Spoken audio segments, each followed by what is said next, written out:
C'était un homme qui pouvait acheter des villes, un titan de l'industrie dont le nom était chuchoté avec admiration dans les salles de conseil du monde entier. C'était une femme qui comptait ses pourboires justes pour payer les médicaments de sa mère. Son monde se limitait aux 4 murs d'un bistrot en difficulté. Ils existaient dans des univers différents, destinés à ne jamais se rencontrer. Mais un mardi soir pluvieux, dans un moment de crise qui a suspendu le souffle de tout le restaurant, un simple acte de bonté humaine, un acte que personne d'autre n'osait offrir, allait faire voler en éclats les murs entre leurs mondes. Ce n'est pas un conte de fées. C'est l'histoire de comment un simple contact a tout changé, prouvant que la plus grande fortune n'est pas ce que vous possédez, mais ce que vous êtes prêt à donner. La pluie ne tombait pas seulement sur Paris ce mardi-là. Elle faisait la guerre. Elle martelait les fenêtres panoramiques du Moineau Doré, un restaurant où le prix d'un apéritif pouvait couvrir le loyer de Maya Rousseau pour un mois. À l'intérieur, la lumière avait la couleur du miel, et l'air sentait l'huile de truffe et la richesse discrète. Pour Maya, cela sentait la survie. Chaque fourchette parfaitement placée, chaque verre d'eau rempli. Chaque sourire agréable et fin était un petit pas loin du gouffre financier qui bâillait au bord de sa vie. Sa vraie vie était un 2 pièces exigu à Montreuil, qui sentait toujours légèrement l'antiseptique et le savon à la lavande de sa mère. Sa mère, Laure, était prisonnière de son propre corps. Une artiste brillante dont les mains, autrefois capables de faire naître la vie de l'argile, étaient maintenant recroquevillées et peu coopératives à cause de la progression implacable de la sclérose en plaques. Les pourboires que Maya gagnait n'allaient pas à de nouvelles chaussures pour remplacer celles dont les semelles étaient usées comme du papier. Ils allaient aux tickets modérateurs, aux traitements expérimentaux et au poids écrasant des factures de pharmacie. Ce soir, le restaurant était inhabituellement calme, la tempête tenant à distance les foules habituelles de mondains. C'est pourquoi elle les a remarqués dès leur entrée. L'homme était grand, avec une posture sévère qui semblait taillée dans le granit. Son costume était d'une nuance de charbon, si sombre qu'il semblait absorber la lumière environnante, taillé avec une précision qui témoignait d'une immense richesse. Son nom était Alistair Beaumont, bien que Maya ne le sût pas. Elle savait juste qu'il dégageait une aura de pouvoir intouchable et une profonde lassitude. Avec lui se trouvait un garçon d'environ 10 ans, assis dans un fauteuil roulant noir, élégant et hautement personnalisé. Ses membres étaient fins, ses mouvements non coordonnés. Sa tête était soutenue par une minerve, mais ses yeux, d'un bleu étonnamment intelligent, furetaient partout, observant les environs opulents avec une vive conscience. C'était Finn. Le maître d'hôtel, un homme qui se targuait de flatter les célébrités et les PDG, les conduisit à une banquette isolée dans un coin. Son sourire était tendu, son malaise palpable. Les gens ne savaient pas comment se comporter face au handicap, surtout lorsqu'il était associé au genre de richesse qui achète habituellement la perfection. La table leur fut assignée. « Bonsoir, dit-elle, sa voix douce mais claire. Je m'appelle Maya, et je m'occuperai de vous ce soir. Puis-je commencer par vous servir de l'eau » L'homme, Alistair, ne la regarda pas. Son attention était entièrement tournée vers son fils, ajustant une couverture sur ses jambes. 2 eaux plates. Et le garçon prendra la soupe de courge butternue en purée. Assurez-vous qu'elle ne soit pas trop chaude. Son ton était sec, dédaigneux. C'était le ton d'un homme habitué à donner des ordres et à ce qu'il soit obéi sans question. Maya hocha simplement la tête. Bien sûr. Elle sentit les yeux de ses collègues sur elle, un mélange de pitié et de soulagement de ne pas avoir eu la table difficile. Elle les ignora. Elle vit le garçon, Finn, essayer de communiquer quelque chose à son père, ses mains tressaillant dans une tentative frustrée de former un signe. Alistair sembla comprendre, se penchant pour écouter les sons doux et haletants que le garçon émettait. En servant leur soupe, Maya prit soin de s'adresser à eux deux. « Voici votre soupe de courge butternue, Finn, dit-elle en plaçant le bol soigneusement devant lui. J'espère que vous l'apprécierez. » Pour la première fois, les yeux bleus vifs du garçon se fixèrent sur les siens. Un petit sourire tordu toucha ses lèvres. C'était une chose fugace et magnifique. La tête d'Alistair se redressa brusquement, son regard vif et analytique, comme s'il était surpris qu'elle se soit adressée directement à son fils. Il ne dit rien, mais une lueur de quelque chose d'indéchiffrable passa dans ses yeux gris et froids.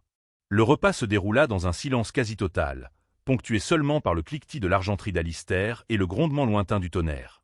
Puis cela arriva. Un serveur transportant un grand plateau de dessert trébucha près de leur table. Il ne tomba pas, mais un dôme d'argent tomba bruyamment sur le sol en marbre. Le fracas métallique fut comme un coup de feu dans la salle feutrée. La réaction de Finn fut instantanée et violente. Son corps se raidit. Un cri fort et angoissé s'échappa de sa gorge, brut et plein de panique. Ses bras s'agitèrent, renversant son verre d'eau. Le son, le chaos soudain, c'était trop pour ses sens surstimulés. Il se mit à gémir, un son aigu et perçant de pure terreur et de surcharge. Un silence tomba sur le restaurant. Les convives se tournèrent pour regarder, leurs expressions allant de l'agacement à la curiosité morbide. Une femme à une table voisine soupira audiblement et marmonna à son compagnon. On pourrait penser qu'ils ont les moyens de payer une infirmière privée. Le visage d'Alistair devint un masque de fureur contenue et de honte profonde et angoissante. Il se déplaça pour apaiser son fils, ses mouvements raides et exercés. « C'est bon, Finn. Chut. Ce n'est qu'un bruit. Tout va bien. » Mais sa propre tension ne faisait qu'empirer les choses. Les cris de Finn ne firent que s'intensifier, son petit corps tremblant de manière incontrôlable. Le maître d'hôtel se dirigea vers la table, une expression d'horreur suppliante sur le visage, prêt à leur demander poliment de partir.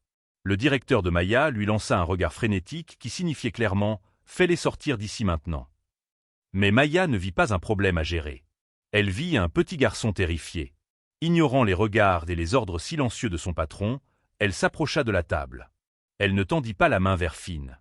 Au lieu de cela, elle s'agenouilla pour être à son niveau, entrant dans son monde au lieu d'essayer de l'attirer dans le sien. « Et Finn » dit-elle, sa voix un bourdonnement bas et apaisant sous ses cris.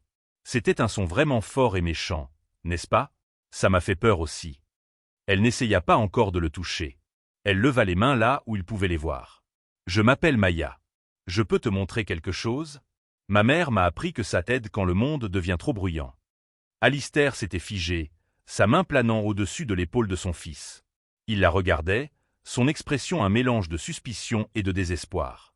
Les cris de Finn s'entrecoupèrent, son regard vacillant vers elle. « Ça s'appelle trouver son ancre », continua Maya, sa voix incroyablement sereine au milieu de la tension. « Il suffit de s'accrocher à quelque chose de solide. Comme ça. » Elle prit doucement la main agitée de Finn. Elle était humide et froide. Elle ne se contenta pas de la tenir. Elle appliqua une pression ferme et constante, une technique qu'elle avait apprise d'un des ergothérapeutes de sa mère. « Tu sens ça? C'est moi. Je suis juste là. Je ne vais nulle part. » Elle guida ensuite son autre main vers le bord lisse et frais de la table en marbre. « Et sans ça, c'est la table. Elle est solide. » Elle ne bouge pas, elle se mit à fredonner une simple mélodie sans parole, la même qu'elle utilisait lorsque la douleur de sa mère était à son paroxysme. C'était un son bas et résonnant qui semblait vibrer à travers sa main jusqu'à la sienne. Les gémissements de Finn s'adoucirent en un murmure. Sa respiration, qui avait été saccadée et superficielle, commença à s'approfondir. Il tremblait encore, mais la rigidité violente quittait son corps. Lentement, instinctivement, il se pencha en avant. Sa tête vint reposer contre son épaule, son petit corps s'abandonnant à son calme. Maya ne tressaillit pas. Elle enroula simplement un bras autour de son dos, le tenant avec une force douce et solide. Elle n'était plus une serveuse. Elle était un sanctuaire. Le restaurant tout entier était silencieux. Tous les yeux étaient fixés sur cette scène. Le fils affligé du millionnaire, tenu non pas par son père puissant, mais par une serveuse en uniforme noir bon marché. La femme qui s'était plainte plus tôt baissa les yeux sur son assiette, honteuse. De sa position, debout, impuissant à côté de son fils, Alistair Beaumont regardait. Il voyait la façon dont elle tenait Finn, non pas avec pitié, mais avec une compétence profonde et sans prétention.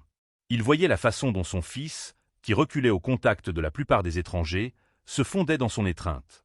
Il voyait un acte de pure gentillesse non calculé dans un monde où il croyait que chaque action avait un prix. Pour la première fois en une décennie, l'armure autour du cœur d'Alistair Beaumont se fissura. Il regarda pendant une bonne minute alors qu'elle tenait simplement son fils, fredonnant doucement jusqu'à ce que les tremblements cessent complètement. Finalement, elle remit doucement Finn dans son fauteuil. Le garçon avait l'air épuisé mais calme. Il garda sa petite main posée sur la sienne. Maya leva enfin les yeux vers Alistair. Il n'y avait aucun jugement dans ses yeux, seulement une empathie tranquille. « Il va bien », dit-elle doucement. « Juste une surcharge sensorielle. » Alistair ne pouvait pas parler. Il la fixa simplement, son esprit tourbillonnant. Il était un homme qui commandait des légions d'employés, qui déplaçait les marchés d'un simple coup de téléphone. Mais à ce moment-là, il avait été totalement impuissant à réconforter son propre enfant. Et cette femme, cette parfaite inconnue, l'avait fait avec une aisance qui tenait du miracle. Il plongea la main dans sa veste, sa main tremblant presque imperceptiblement. Il en sortit un portefeuille épais et lourd et en tira non pas de l'argent liquide, mais une seule carte de visite d'un blanc éclatant. Il la posa sur la table à côté de sa main. « Mon bureau », dit-il, sa voix rauque. « Soyez-y demain, 10 heures. » Il jeta quelques billets de 100 € sur la table, assez pour couvrir le repas une douzaine de fois. Il n'attendit pas de réponse. Il manœuvra soigneusement le fauteuil roulant de Finn et sans un regard en arrière, guida son fils hors du restaurant dans la nuit orageuse, laissant Maya agenouillée sur le sol, sous les regards silencieux et stupéfaits de toute la salle, et une lourde carte de visite en lin reposant sur la table. Elle lisait simplement « Alistair Beaumont, PDG, Beaumont Entreprises ». La carte de visite pesait comme un bloc de plomb dans la poche de Maya toute la nuit. C'était un morceau tangible d'un monde si éloigné du sien qu'il aurait aussi bien pu venir d'une autre planète. Beaumont Entreprises. Même elle connaissait ce nom.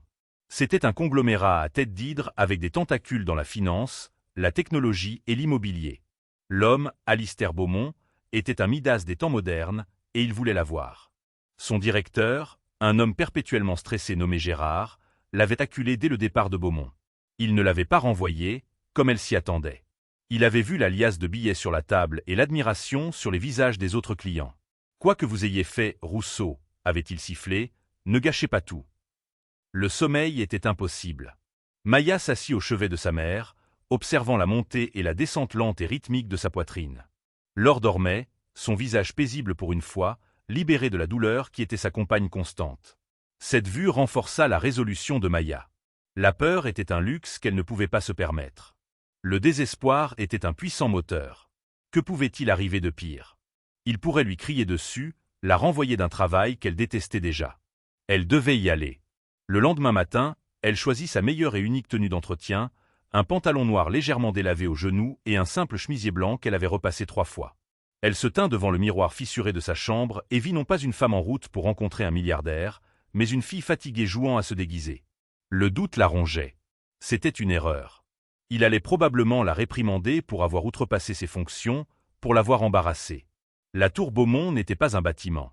C'était une déclaration, un éclat d'obsidienne et d'acier qui perçait la silhouette de Paris. Elle était conçue pour intimider, pour que quiconque y entre se sente petit et insignifiant. Ça marchait.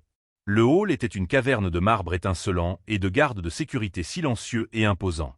Lorsque Maya donna nerveusement son nom à la réceptionniste, les doigts parfaitement manucurés de la femme dansèrent sur un clavier. « Ah oui, mademoiselle Rousseau. Monsieur Beaumont vous attend. 88e étage. » Le trajet en ascenseur fut une montée silencieuse et angoissante.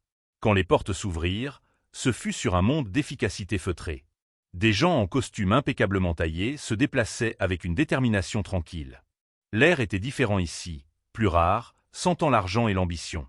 Une femme avec un carré noir sévère et une expression d'évaluation froide l'accueillit à la réception. « Mademoiselle Rousseau, je suis Geneviève Dubois, directrice des opérations de Beaumont Entreprises. Monsieur Beaumont vous attend. » Sa poignée de main fut ferme et brève, ses yeux balayant la tenue simple de Maya avec une lueur de dédain si rapide qu'elle était presque imperceptible. Geneviève la conduisit dans un long couloir, le tapis moelleux absorbant le son de leurs pas. Elle s'arrêta devant une paire de portes imposantes en acajou. « Un conseil, » dit Geneviève, sa voix basse et lisse comme de la soie, mais avec un tranchant d'acier. « Monsieur Beaumont apprécie l'efficacité et la discrétion. Ce n'est pas un homme qui apprécie les démonstrations d'émotion. » Le message non dit était clair. Quoi qu'il se soit passé la nuit dernière, c'était une anomalie. Ne pense pas que cela te rend spécial. Le bureau était plus grand que l'appartement entier de Maya. Un mur entier était une fenêtre avec une vue divine sur la ville en contrebas. Alistair Beaumont n'était pas assis derrière son bureau massif. Il se tenait près de la fenêtre, regardant la ville, le dos tourné. Finn était là aussi, dans son fauteuil roulant, regardant un livre d'images sur une tablette. « Monsieur Beaumont, » annonça Geneviève. « Mademoiselle Rousseau est là. » Il se retourna. Dans la vive lumière du matin, il semblait encore plus imposant que dans le restaurant sombre. La lassitude était toujours là, gravée dans les rides autour de ses yeux, mais elle était éclipsée par une intensité presque physique. « Laissez-nous, » dit-il à Geneviève. Son sourire se crispa une fraction de seconde avant qu'elle ne fasse un signe de tête sec et ne ferme les portes derrière elle, laissant un froid palpable dans son sillage. Pendant un long moment, Alistair se contenta de regarder Maya, ses yeux gris impénétrables. Le cœur de Maya battait la chamade contre ses côtes. Elle sentit ses paumes commencer à transpirer. « Mademoiselle Rousseau, » commença-t-il, sa voix un grondement sourd. « Je ne crois pas aux coïncidences, ni à la sentimentalité injustifiée. » Il se dirigea vers son bureau, mais ne s'assit pas. Il s'appuya contre lui, croisant les bras. « La nuit dernière, mon fils était en détresse. Le personnel de votre établissement et, en effet, ses clients ont réagi avec un mélange prévisible de peur et d'agacement. Vous non, il marqua une pause, son regard inflexible. Vous n'étiez pas apitoyée. Vous n'étiez pas intrusive. Vous avez été efficace. Vous l'avez calmé quand je ne le pouvais pas. C'est une compétence rare. Maya déglutit, trouvant sa voix. Votre fils avait peur. J'ai compris. Comment. La question était tranchante. Le scalpel d'un chirurgien. Êtes-vous infirmière? Thérapeute? Non, monsieur. Ma mère, elle a la sclérose en plaques. Je suis sa principale aidante. J'ai appris quelque chose sur la douleur et la panique, et comment simplement être présente quand c'est tout ce que vous pouvez faire. L'aveu semblait profondément personnel. Un morceau de son âme mis à nu dans cette pièce stérile et intimidante. L'expression d'Alistair ne changea pas, mais quelque chose bougea dans ses yeux. Il semblait la réévaluer, voir au-delà du chemisier bon marché et du pantalon usé. « Je vois », dit-il lentement. Il se détacha du bureau et se dirigea vers Finn. Il caressa doucement les cheveux de son fils. Finn leva les yeux vers lui, puis vers Maya, et un petit sourire hésitant toucha à nouveau ses lèvres.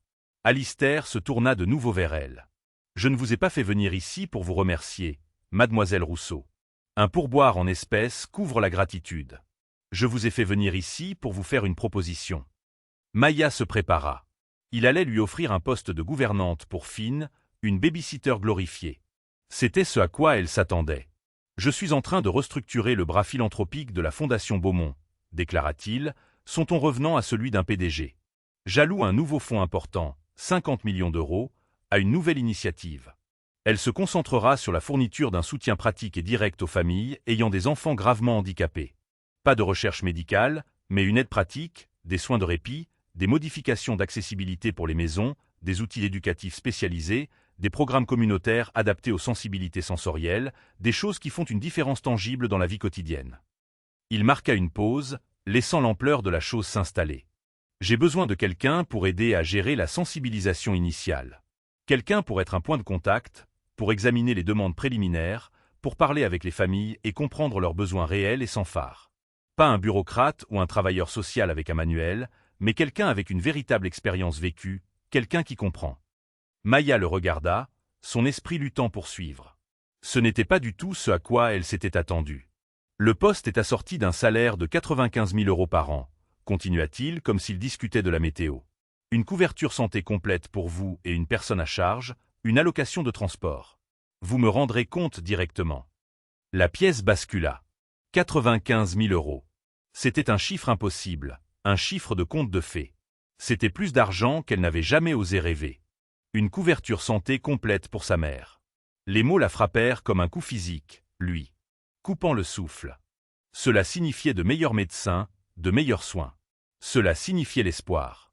« Vous m'offrez un travail, » balbutia-t-elle, les mots semblant étrangers dans sa bouche. « C'est exact, » confirma-t-il. « Je n'embauche pas sur la base de CV, mademoiselle Rousseau. J'embauche sur la base de résultats. La nuit dernière, vous avez obtenu un résultat pour lequel j'ai dépensé une fortune en thérapeute et spécialiste, et vous l'avez fait avec rien de plus que de l'intuition et de l'empathie.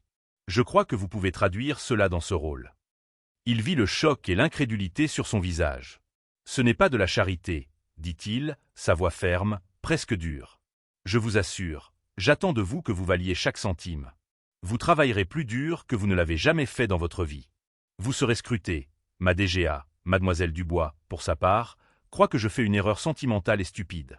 Il vous appartiendra de lui prouver le contraire. » Il fit un geste vers le vaste bureau, vers la ville qui s'étendait en contrebas. « Dans mon monde, la gentillesse est une marchandise souvent feinte pour un gain personnel. J'ai besoin de savoir si ce que j'ai vu la nuit dernière était authentique. C'est votre chance de le prouver à une échelle qui pourrait aider des milliers de familles comme la vôtre. Ou vous pouvez partir. » Des larmes piquèrent les yeux de Maya, chaudes et soudaines. Elle pensa à la montagne de factures sur la table de sa cuisine. Elle pensa au sourire fatigué et douloureux de sa mère. Elle pensa à la honte et à l'impuissance sur le visage d'Alistair Beaumont la nuit dernière, un miroir de ce qu'elle ressentait si souvent elle-même, et elle pensa à la petite main de Finn dans la sienne. La confiance tranquille dans ce simple geste. Elle prit une profonde inspiration, se redressa un peu plus et regarda le milliardaire droit dans les yeux. « Quand est-ce que je commence ? » Commencer un nouveau travail chez Beaumont Entreprises, C'était comme être jeté dans le grand bain de l'océan sans savoir nager. Le premier jour, Maya traversa le hall en marbre, non pas dans son pantalon usé, mais dans un nouveau tailleur modestement pris sur lequel elle avait passé la moitié de la nuit à hésiter. On aurait dit un costume de scène. Le garde de sécurité, qui l'avait regardé avec suspicion une semaine auparavant, hocha maintenant la tête respectueusement. « Bonjour, mademoiselle Rousseau. » Le monde avait déjà basculé sur son axe. Son nouveau bureau n'était pas au 88e étage, mais au 75e, l'étage dédié à la Fondation Beaumont. C'était toujours luxueux, avec une grande fenêtre donnant sur la Seine, mais l'ambiance semblait plus sobre, moins agressivement corporative que la suite exécutive au-dessus. C'était aussi, découvrit-elle rapidement, un bocal à poissons. Son embauche avait provoqué des remous parmi le personnel de la Fondation. C'était une équipe de professionnels polis, diplômés des grandes écoles et avec une expérience en gestion d'organisation à but non lucratif. Et puis il y avait Maya, la serveuse. Ils étaient polis en face, leur sourire professionnel et froid, mais elle sentait leurs yeux dans son dos. Elle entendait les chuchotements quand elle allait à la machine à café. Les silences soudains quand elle entrait dans une pièce. Pour eux, elle était le projet personnel de Beaumont, la serveuse du restaurant. La présence la plus redoutable était celle de Geneviève Dubois. La DGA ne travaillait pas à cet étage, mais elle trouvait des raisons de s'y rendre. Elle apparaissait à l'embrasure de la porte de Maya, un prédateur élégant dans un tailleur de créateur, ses yeux balayant le bureau de Maya. « Vous vous installez, n'est-ce pas ?» demandait Geneviève, sa voix dégoulinant d'une fausse douceur. « N'hésitez pas à me le faire savoir si vous avez des difficultés avec le logiciel de base de données.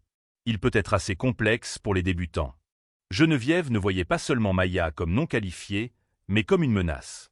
Alistair Beaumont était un homme qui opérait à l'intérieur d'une forteresse de logique et de contrôle. Geneviève était sa gardienne, l'exécutrice de cette logique. Maya, avec son embauche de conte de fées et sa ligne directe avec le PDG, représentait le chaos. Elle était une variable émotionnelle imprévisible dans l'équation méticuleusement élaborée de Geneviève. Geneviève était déterminée à la voir échouer. Alistair, fidèle à sa parole, était un patron exigeant. Il était précis, impatient et attendait la perfection. Il la convoquait à son bureau au 88e étage avec un email laconique d'une ligne. Elle se tenait devant son bureau, le cœur battant, pendant qu'il la cuisinait sur des propositions et des schémas budgétaires. « C'est vague », disait-il en tapotant du doigt un rapport sur lequel elle avait passé des jours. « Je ne veux pas de platitudes sur l'aide aux familles. Je veux des métriques. Je veux des plans d'action. Comment identifions-nous les familles les plus dans le besoin? Quel est notre processus de vérification? Comment mesurons-nous l'impact d'une salle sensorielle par rapport aux heures de soins de répit? Réfléchissez, Rousseau. Ne vous contentez pas de ressentir. » C'était terrifiant et exaltant. Il la poussait, la forçant à apprendre un nouveau langage de feuilles de calcul et de planification stratégique. Mais au milieu de la rigueur de l'entreprise, il y avait des aperçus de l'homme du restaurant. Ces aperçus impliquaient toujours Finn. Une partie de son rôle, tel que défini par Alistair, était la consultation expérientielle. 2 fois par semaine, elle passait l'après-midi avec Alistair et Finn. Ce n'étaient pas des sessions de garde d'enfants. C'étaient des réunions de travail. Il visitait un partenaire communautaire potentiel, un centre de thérapie, une aire de jeu pour besoins spéciaux, et Alistair observait, son esprit entièrement professionnel, tandis que Maya interagissait avec Finn. C'est dans ces moments que le mur entre eux devenait perméable.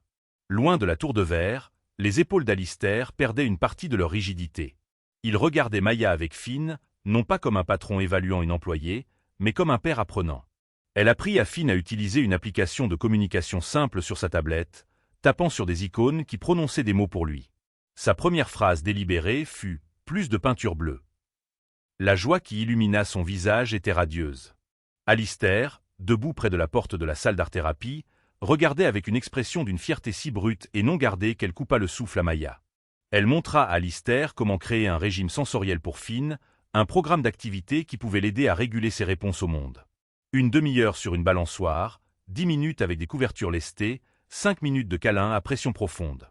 Des choses simples qui faisaient toute la différence. « Vous le voyez », dit Alistair un après-midi, sa voix basse. Il regardait Finn peindre joyeusement avec ses doigts, béatement couverts de rouge et de jaune. Les thérapeutes, les médecins, ils voient un ensemble de symptômes, un diagnostic. Vous le voyez, lui. C'est un super gamin, dit simplement Maya. Il est intelligent et drôle. Il faut juste apprendre son langage. Le lien entre Maya et Finn se transforma en une amitié authentique et simple. Il s'illuminait quand elle arrivait, tapant sur sa tablette pour la saluer. Il lui montrait ses livres préférés et lui faisait écouter sa musique préférée à travers ses écouteurs spéciaux à conduction osseuse. Avec elle, il était détendu, communicatif et joyeux. Ses progrès ne passèrent pas inaperçus. Maya commença à avoir un changement dans la façon dont Alistair la traitait. Les emails secs étaient parfois suivis d'un simple « bon travail ». Ses critiques devinrent plus constructives, ses questions moins comme des interrogatoires et plus comme des collaborations. Son premier grand projet fut de concevoir un programme pilote pour ce qu'elle appelait les « trousses Oasis ». C'étaient des boîtes remplies d'outils sensoriels, de coussins lestés, de casques anti-bruit, de jouets à manipuler, de tissus texturés, à distribuer à 100 familles à faible revenu. C'était une petite idée pratique née de ses propres expériences pour essayer de calmer sa mère pendant les spasmes de douleur. Elle présenta la proposition à Alistair et Geneviève. Geneviève fut immédiatement dédaigneuse. « Une boîte de jouets, monsieur Beaumont », dit-elle avec un sourire condescendant. Bien que j'apprécie l'enthousiasme de mademoiselle Rousseau, 50 millions d'euros sont destinés à un impact significatif à grande échelle, pas à des projets de bricolage. L'image est futile. L'impact n'est pas pour les médias, Geneviève. C'est pour l'enfant qui fait une crise dans une épicerie, répliqua Maya, sa voix tremblant légèrement, mais ferme. C'est pour le parent qui n'a pas eu un trajet en voiture paisible depuis 3 ans. Ce n'est pas futile. C'est une bouée de sauvetage. Alistair resta silencieux un long moment, regardant du cynisme poli de Geneviève à la sincérité passionnée de Maya. « Préparez un budget et un plan de distribution, Rousseau », dit-il finalement. « Lancez le pilote. » Le regard que Geneviève lança à Maya était venimeux. C'était une déclaration de guerre. Le projet pilote des trousses Oasis fut un succès retentissant. Maya travailla sans relâche, en coordination avec les travailleurs sociaux et les groupes de soutien familiaux. Les retours affluèrent, des emails et des lettres de parents reconnaissants. Une mère qui avait pu emmener son fils autiste au cinéma pour la première fois. Un père dont la fille utilisait le coussin lesté pour traverser un dîner de famille sans une seule crise. Maya compila les témoignages dans un rapport et l'envoya à Alistair. Le lendemain matin, un seul email était dans sa boîte de réception. Sujet : Trousse Oasis. De Alistair Beaumont. Développer le programme. J'y alloue 2 millions supplémentaires. Venez à mon bureau à 16 h pour discuter de la mise à l'échelle. Maya lut l'email 3 fois. Un immense sourire se répandit sur son visage. Elle l'avait fait. Elle faisait une différence. Elle lui avait donné raison. Elle avait prouvé à Geneviève qu'elle avait tort. Elle se pencha en arrière dans son fauteuil, regardant la vue sur la ville qui ne semblait plus si intimidante. Pour la première fois, elle sentit qu'elle avait sa place dans cette cage dorée. Mais elle ignorait dangereusement que plus elle réussissait, plus son ennemi était déterminé à la voir tomber. Et Geneviève Dubois ne perdait jamais, jamais. Geneviève Dubois ne s'était pas hissée au poste de DGA d'un empire de plusieurs milliards de dollars en étant sentimentale. Elle était une créature de logique, de pouvoir et de risques calculés. Et elle voyait Maya Rousseau comme un cancer dans l'organisation, un élément émotionnel et illogique qui menaçait l'ordre stérile qu'elle avait travaillé si dur à maintenir. Plus que cela, l'influence croissante de Maya auprès d'Alistair était une menace directe pour la sienne.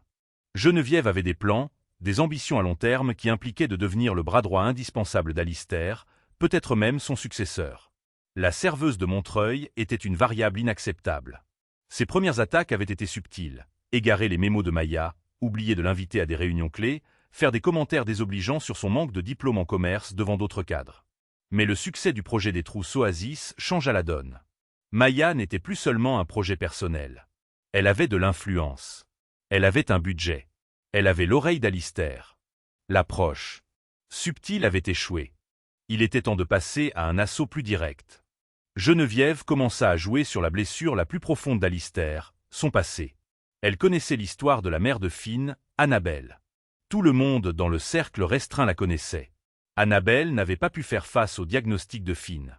Les rendez-vous sans fin, les thérapies, le rêve brisé d'une famille parfaite. Cela l'avait brisée.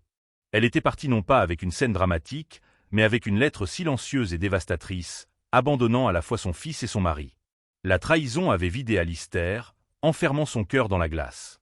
C'était la source de sa méfiance, de sa peur de la vulnérabilité émotionnelle. Geneviève commença à semer des graines de poison. « C'est merveilleux de voir à quel point Finn s'est attaché à mademoiselle Rousseau, dit-elle à Alistair un après-midi, son ton parfaitement calibré pour paraître sincère. C'est juste. J'espère que le garçon ne s'attachera pas trop. Les gens peuvent être imprévisibles. Leur situation change, leur loyauté change. L'implication flottait dans l'air, un écho venimeux du départ d'Annabelle. Une autre fois, en examinant les finances de la fondation, elle pointa le salaire et les avantages sociaux de Maya. Un package incroyablement généreux, qui change la vie de quelqu'un de son milieu. C'est incroyable ce que les gens sont prêts à faire quand on leur offre ce genre d'argent. Elle laissa les mots s'imprégner, présentant la gentillesse de Maya non pas comme authentique, mais comme une performance achetée et payée. Alistair, un homme conditionné par la trahison, commença à écouter. Les vieux doutes, la paranoïa familière commencèrent à refaire surface. Il commença à observer Maya avec une nouvelle analyse, plus froide. Sa chaleur avec Finn était-elle un jeu d'acteur? Son dévouement au travail n'était-il qu'une manœuvre calculée pour plus d'argent, plus de sécurité? Son passé était un puits empoisonné, et Geneviève y puisait avec une précision d'expert. Le moment de frapper vint avec le plus grand projet de la fondation de l'année, un partenariat avec une entreprise technologique de pointe, Neurolien, pour développer un logiciel de communication personnalisé et abordable pour les enfants non-verbaux. C'était un investissement de 10 millions d'euros. Impressionné par son travail, Alistair avait confié à Maya un rôle important. Elle devait être l'agent de liaison avec les familles sélectionnées pour le test bêta initial. Son travail consistait à recueillir leurs commentaires, à documenter leurs expériences et à compiler le rapport final qui déterminerait si Beaumont Entreprises poursuivrait l'investissement complet. C'était une énorme responsabilité, un immense vote de confiance. Maya se jeta dans le projet avec tout ce qu'elle avait. Elle passa des semaines avec les familles, apprenant leurs histoires, documentant les difficultés et les triomphes de leurs enfants avec le nouveau logiciel. Le projet était le but de sa vie solidifiée. Le rapport final était son chef-d'œuvre, un document de 60 pages rempli de données analytiques et de témoignages personnels profondément émouvants. C'était la preuve que cette technologie changerait des vies. La présentation finale était prévue pour un vendredi matin avec Alistair, Geneviève et le conseil d'administration de la société Neurolien. L'ensemble de l'accord de 10 millions d'euros dépendait de cette réunion. Maya enregistra la version finale de son rapport et le diaporama de présentation correspondant dans un dossier sécurisé spécifique sur le serveur de Beaumont, comme le voulait le protocole. Elle envoya un email de confirmation aux assistants d'Alistair et de Geneviève, ressentant un profond sentiment de fierté et d'accomplissement. La nuit précédant la réunion, Geneviève resta tard. Prétextant un besoin de revoir les documents, elle accéda au dossier sécurisé. Ses accréditations en tant que DG à lui donnaient un accès illimité. En quelques frappes, elle téléchargea une copie du rapport complet de Maya. Puis elle ouvrit le fichier original. Elle ne supprima pas tout. Ce serait trop évident. Au lieu de cela, elle le corrompit de manière experte, le faisant apparaître comme un fichier endommagé et impossible à ouvrir. Elle fit de même avec le diaporama de présentation. Enfin, elle supprima le fichier de sauvegarde automatique du serveur des dernières 24 heures, un acte d'abus de pouvoir suprême que seul son niveau d'habilitation permettait, et effaça les journaux systèmes de son activité. C'était un acte de sabotage d'entreprise propre et brutal. Le lendemain matin, Maya arriva tôt, bourdonnante d'énergie nerveuse. Elle entra dans la salle de conseil où les cadres au visage sévère de Neurolien étaient déjà assemblés. Geneviève était là, l'air cool et posé. Alistair était assis en bout de table, son expression indéchiffrable. « Mademoiselle Rousseau, » dit Alistair, sa voix plate. « Vous pouvez commencer. » Maya sourit, prit une profonde inspiration et cliqua sur la télécommande pour commencer son diaporama. Sur l'écran massif, au lieu de sa diapositive de titre, un seul message d'erreur apparut, fichier impossible à ouvrir. Données corrompues. Une terreur froide l'envahit. « Je suis désolé, juste un problème technique, » balbutia-t-elle, ses mains tâtonnant avec l'ordinateur portable. Elle essaya d'ouvrir le fichier directement depuis le serveur. Le même message d'erreur. Elle essaya d'ouvrir son rapport principal. Corrompu. La panique la saisit. Je ne comprends pas. Tout était là hier soir. J'ai vérifié.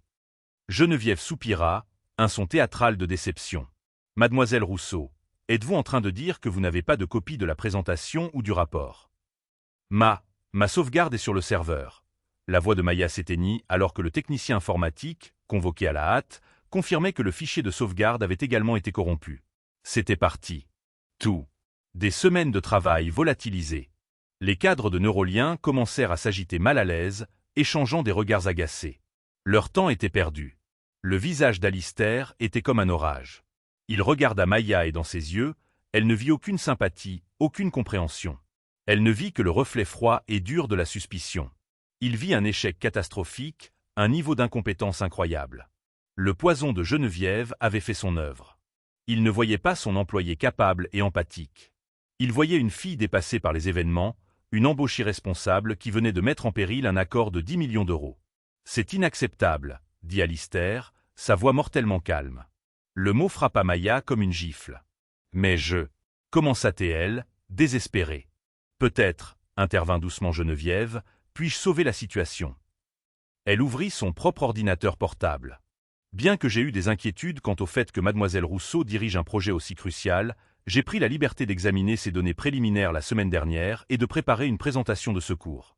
C'est plus un résumé général, bien sûr, manquant des touches personnelles, mais il contient les métriques de base. D'un clic, un diaporama poli et professionnel apparut à l'écran. C'était une version épurée et stérile du travail de Maya.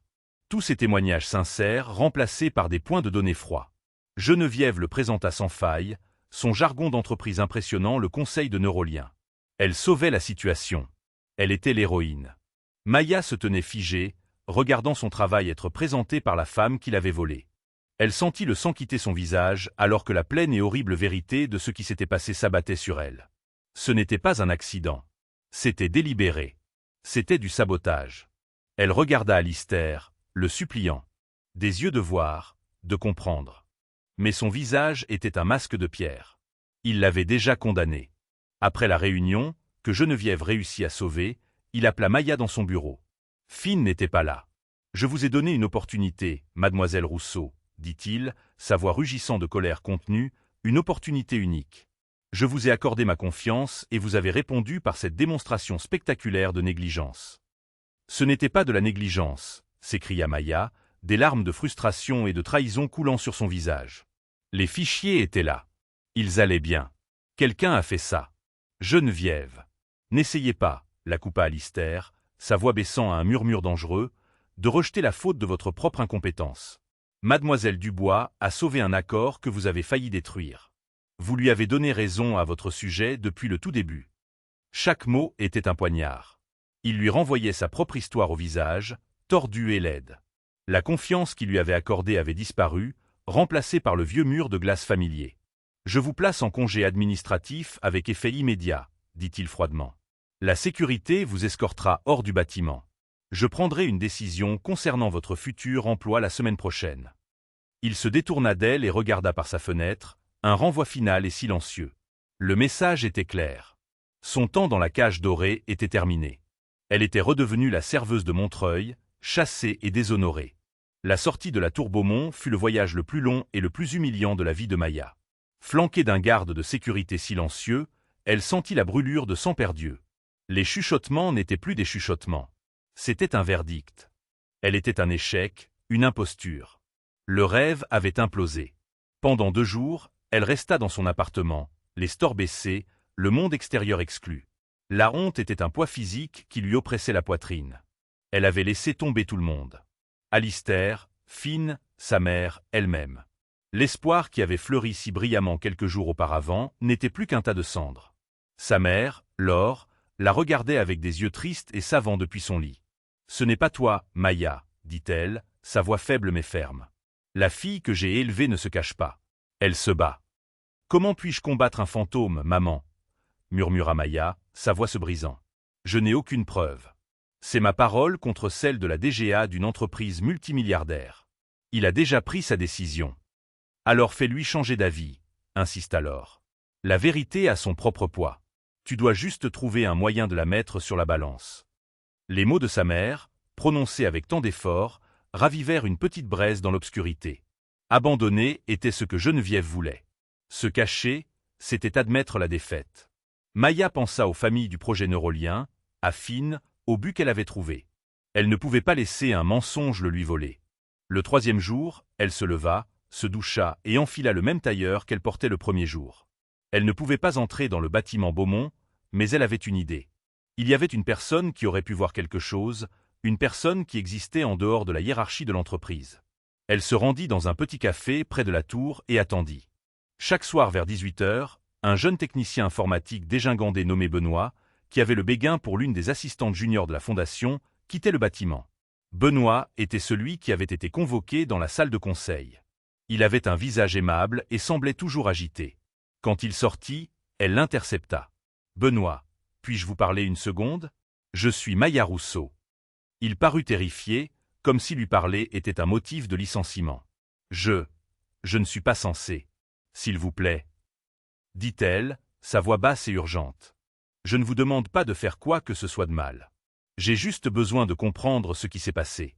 Dans la salle de conseil, vous avez dit que les sauvegardes étaient également corrompues. Comment est-ce possible?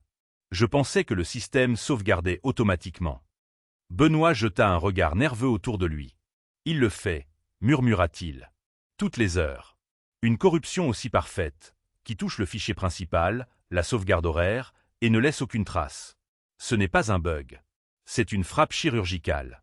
Il faudrait le plus haut niveau de privilège administratif pour faire ça. Et il faudrait savoir exactement comment brouiller les pistes en effaçant les journaux d'accès. » « Le plus haut niveau de privilège administratif ?» demanda Maya. « Qui a ça ?» Benoît déglutit difficilement. « Essentiellement, Monsieur Beaumont, le chef de l'informatique, et Madame Dubois. » C'était la confirmation dont elle avait besoin. Y a-t-il un moyen de récupérer ces journaux, Benoît? Une archive système profonde? Non, dit-il en secouant la tête. Celui qui a fait ça était un pro. Ils ont disparu. Je suis désolé, Maya. Je vous crois, mais il n'y a aucune empreinte numérique. Il avait l'air sincèrement désolé avant de s'éloigner précipitamment. Aucune empreinte numérique. Le cœur de Maya se serra. Mais ensuite, elle pensa à Geneviève. C'était une pro. Elle était méticuleuse. Elle aurait utilisé son ordinateur de travail pour être en sécurité. Mais qu'en était-il du fichier qu'elle avait volé? Elle n'aurait pas simplement mémorisé 60 pages de données. Elle aurait dû l'imprimer ou au moins en avoir une copie pour travailler afin de créer sa présentation de secours. La braise d'une idée s'enflamma. Pendant ce temps, dans son bureau stérile, Alistair Beaumont se noyait dans la satisfaction amère d'avoir eu raison. Il s'était permis un moment de faiblesse, de sentiment, et il s'était brûlé. Maya Rousseau était comme Annabelle. Peu fiable, une déception. Il avait failli lui faire confiance, failli la laisser, elle est fine, tisser un lien. Cette pensée le rendait furieux. Il passa le week-end dans son Penthouse caverneux, le silence rompu seulement par le bourdonnement silencieux de l'équipement médical de Finn. Mais le silence n'était pas paisible. Il était accusateur. Finn était maussade, renfermé. Il refusait d'utiliser l'application de communication que Maya lui avait apprise, repoussant la tablette avec un cri de frustration. Il ne cessait de regarder la porte comme s'il s'attendait à la voir entrer. « Elle ne vient pas, Finn, » dit Alistair, sa voix plus dure qu'il ne l'aurait voulu. Finn regarda son père et pour la première fois, Alistair vit non seulement de la frustration dans les yeux de son fils, mais aussi de l'accusation. L'image le hanta. Il se surprit à rejouer la scène dans la salle de conseil. La panique authentique de Maya, sa dévastation totale. Cela semblait réel. Et puis il y avait Geneviève. Si parfaitement posée, si opportunément préparée. Trop opportunément. Poussé par une lueur de doute, il fit quelque chose qu'il n'avait pas fait depuis des années. Il se rendit à son coffre-fort et en sortit une petite boîte verrouillée. À l'intérieur se trouvait le dernier vestige de son mariage raté, la lettre qu'Annabelle lui avait laissée. Il ne l'avait lue qu'une seule fois, dans un brouillard de rage et de chagrin. Il ne se souvenait que des mots d'abandon. Il se força à la relire, une décennie plus tard. Cette fois, il vit ce à quoi il avait été aveugle auparavant. Ce n'était pas seulement une lettre d'abandon. C'était un appel à l'aide. « Je regarde Finn et je vois notre magnifique garçon », avait écrit Annabelle, « mais je vois aussi une montagne que je ne peux pas gravir. J'ai l'impression d'étouffer, Ali. Les médecins, les thérapies, les regards de pitié. Ils m'enterrent vivante. Je suis en train de me briser. Je ne suis pas assez forte. Pardonne-moi d'être si faible. Je dois partir ou je vous entraînerai tous les deux dans les ténèbres avec moi. » Ce n'était pas un rejet de leur fils. C'était l'aveu de sa propre dépression nerveuse catastrophique, d'une dépression si profonde qu'elle pensait que partir était le seul moyen de les sauver. Il avait été si absorbé par son propre sentiment de trahison qu'il avait complètement manqué sa douleur. Il avait construit toute sa forteresse émotionnelle sur une mauvaise interprétation, sur une fondation de sa propre fierté blessée. Il regarda la lettre, puis pensa à Maya. Il l'avait accusée du même crime, d'avoir échoué, d'être un fardeau, alors que la preuve de son succès était tout autour de lui, dans le bonheur retrouvé de son propre fils. Il projetait son passé, sa douleur avec Annabelle sur elle. La prise de conscience le frappa avec la force d'un coup physique. Et s'il avait tort? Son téléphone vibra. C'était un SMS de son chef de la sécurité. Monsieur Beaumont, vous avez demandé à être alerté de toute activité inhabituelle. Maya Rousseau est entrée dans le bâtiment il y a quelques minutes. Elle a utilisé un badge visiteur obtenu par Benoît Cartier de l'informatique. Elle se dirige vers le 75e étage. Le cœur d'Alistair battait à tout rompre. Que faisait-elle? Le plan de Maya était risqué. Benoît, prenant un risque énorme, lui avait donné son badge pour une fenêtre de 10 minutes pendant qu'il créait un problème de réseau à un autre étage qui détournerait les patrouilles de sécurité du soir. Sa cible, le bureau de Geneviève. Elle ne visa pas l'ordinateur. Elle visa la seule chose qu'une narcissique comme Geneviève ne penserait jamais à cacher, la poubelle. Les bureaux de l'entreprise utilisaient des bacs de déchiquetage sécurisés pour les documents sensibles, mais pour les impressions de tous les jours, une corbeille à papier ordinaire sous le bureau. Ses mains tremblaient alors qu'elle triait rapidement les papiers jetés, des mémos, des impressions de cours de la bourse, puis le gros lot. Près du fond se trouvaient plusieurs pages froissées de frustration. C'étaient des brouillons d'une présentation. Sa présentation. Elle pouvait voir ses propres phrases, sa propre formulation avec les corrections de Geneviève griffonnées dans les marges à l'encre rouge. Et tout en bas, agrafé, se trouvait une impression du rapport complet de 60 pages, celui qui était censé être effacé. Geneviève l'avait imprimé pour l'étudier, puis avait négligemment jeté ses notes de brouillon. Juste au moment où elle sortait les papiers de la corbeille, la porte du bureau s'ouvrit brusquement. Geneviève Dubois se tenait là, un sourire triomphant et cruel sur le visage. « Vous cherchez quelque chose, mademoiselle Rousseau ? J'avais le sentiment que vous étiez trop stupide pour simplement abandonner. » Derrière elle, dans le couloir, se tenait Alistair Beaumont, son visage un masque sombre et illisible. Il était descendu pour voir ce qui se passait, pour trouver la scène qu'il redoutait le plus. Maya, apparemment prise en flagrant délit, fouillant dans le bureau privé de sa DGA. L'air dans le bureau de Geneviève était électrique. Geneviève se tenait là avec un sourire triomphant, tandis que Maya serrait les papiers froissés qui constituaient sa seule preuve. Dans l'embrasure de la porte, le visage d'Alistair Beaumont était un masque de conflit sinistre. « Comme vous pouvez le voir, monsieur Beaumont, dit Geneviève doucement, elle est entrée par effraction dans mon bureau. Clairement, elle est instable. Je recommande que nous mettions fin à son contrat immédiatement. » Le regard d'Alistair passa du visage suffisant de Geneviève à celui de Maya. Il n'y vit aucune culpabilité, seulement une fureur juste. Il avait passé une décennie à mal interpréter la douleur d'une personne. Il ne referait pas la même erreur. « Que tenez-vous, Maya » demanda-t-il, sa voix posée. Retrouvant sa voix, Maya brandit les documents. « Mon rapport. Celui qui était censé être corrompu. Et voici les notes de Geneviève où elle a plagié mon travail pour créer son plan de secours. » « C'est un mensonge absurde, » ricana Geneviève. « Vraiment ?» la défia Maya, sa peur remplacée par le feu. « Alors expliquez cette page. » C'est une citation de Madame Davis sur son fils utilisant le logiciel pour dire « je t'aime » pour la première fois. J'ai pleuré quand elle me l'a raconté. Est-ce votre recherche, Geneviève? Avez-vous pleuré avec Madame Davis? Le coup direct laissa Geneviève momentanément sans voix. La couleur quitta son visage. L'expression d'Alistair se durcit. La corruption du fichier nécessitait un accès administratif de niveau C, Geneviève. Un niveau d'accès que, à part moi-même et notre chef de l'informatique, seul vous possédez. Il n'eut pas besoin d'en dire plus. La vérité était crûment évidente. Rassemblez vos effets personnels. Vous êtes fini chez Beaumont Entreprises. Vous la choisissez, elle, plutôt que moi? Hurla Geneviève, son sang-froid se brisant. La serveuse. Elle a une intégrité que vous ne pourriez jamais comprendre, dit Alistair, sa voix glaciale. Maintenant, partez. Après que Geneviève soit sortie en trombe, un lourd silence tomba. Alistair se tourna vers Maya, son regret palpable. J'ai eu tort, Maya. J'ai laissé mon propre passé m'aveugler. Et je suis vraiment désolé. Il savait que les mots ne suffisaient pas, venez avec moi, dit-il. Il ne l'emmena pas à son Penthouse. Il la reconduisit chez elle, à Montreuil. Debout dans son humble salon, voyant la pile de factures médicales et rencontrant sa mère, Laure, il comprit enfin la véritable source de sa force et de son caractère. En regardant Maya, il prit une décision qui redéfinirait leur avenir. Votre poste vous attend. En fait, je crée un nouveau rôle, directrice de la division des initiatives familiales. Vous aurez une autonomie totale et votre propre équipe. Vous ne me rendrez pas de compte. Vous travaillerez avec moi, en tant que partenaire. C'était plus qu'une excuse. C'était un profond acte de foi, forgeant un nouveau départ, non pas dans le verre froid d'une salle de conseil, mais dans un petit appartement rempli d'une intégrité calme et inébranlable.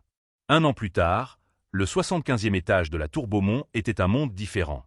L'art d'entreprise froid avait disparu, remplacé par des peintures vibrantes faites par des enfants et des photos de familles souriantes.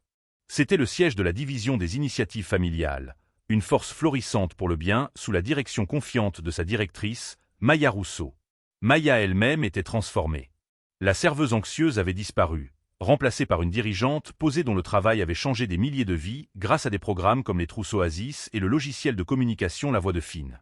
Cette nouvelle vie lui avait permis d'offrir à sa mère lors les meilleurs soins médicaux et un magnifique nouvel appartement où la lumière revenait enfin dans ses yeux. Alistair était aussi un homme nouveau, son armure froide remplacée par la chaleur d'un père dévoué. Leur partenariat n'était pas romantique, mais empreint d'un respect rare et profond, une famille forgée par les circonstances. La plus grande transformation, cependant, était celle de Finn. Il s'épanouissait, heureux et communicatif. Un mardi après-midi, Finn entra à toute vitesse dans le bureau de Maya dans son fauteuil roulant, son père riant derrière lui. Il s'arrêta à son bureau et tapa un message sur sa tablette.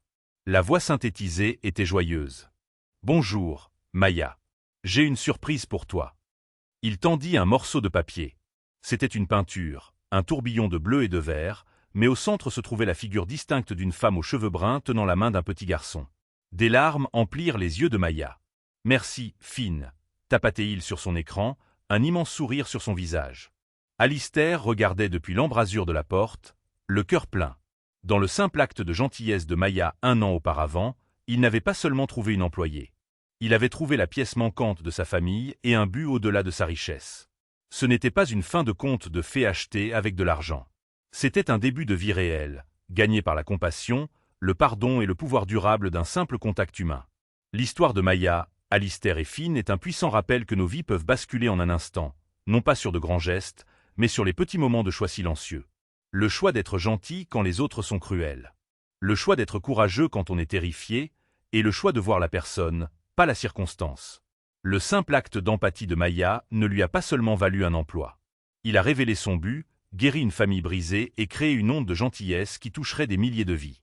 Cela prouve qu'il n'est pas nécessaire d'avoir 1 milliard d'euros pour changer le monde. Parfois, tout ce dont on a besoin, c'est d'un cœur ouvert et du courage de tendre la main. Si cette histoire a touché votre cœur et vous a rappelé le pouvoir que nous détenons tous de faire une différence, veuillez nous le faire savoir dans les commentaires ci-dessous. Nous aimerions connaître vos réflexions sur la gentillesse, les secondes chances et les héros inattendus qui nous entourent.